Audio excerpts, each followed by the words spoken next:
Gider derim ki he kurban, bir adam doğmuş büyümüş. Sonra bir varmış bir yokmuş. Önce güneş, sonra kavga ve yıldızlar, sonra mahpus ve sonra ışık, ışık, ışık her taraf.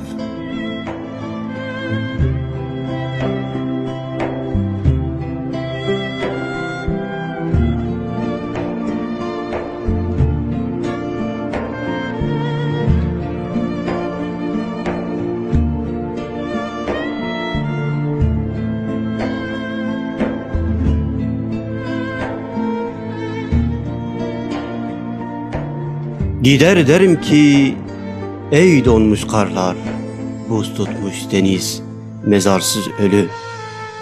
Gider derim ki ey sarı tütün, harman sapı, uğur böceği, ceviz dalı. Bu hava, bu şehir neden bu kadar çok sevdalı? Ve neden mapusta çimen yeşermez, avuç dolusu özlem kokar gökyüzü? Mapusta gökyüzü ahan bir avuçtur kurban. Orada toprak, orada hasret, orada çiçek demeyeceksin. Bazı şeyleri hepten unutacaksın kurban.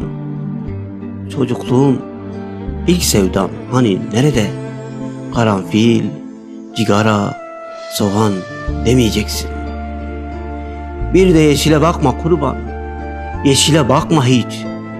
Öyle dedim ya. Yine de yeşil kalan bir şeyler olmalı hayatında. Bir de yüreğin olmalı kocaman.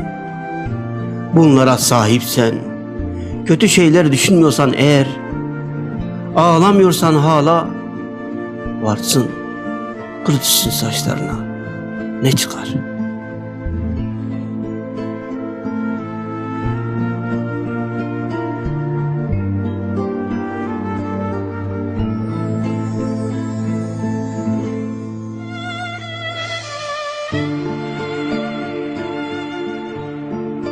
Gider derim ki he kurban, bir adam doğmuş büyümüş.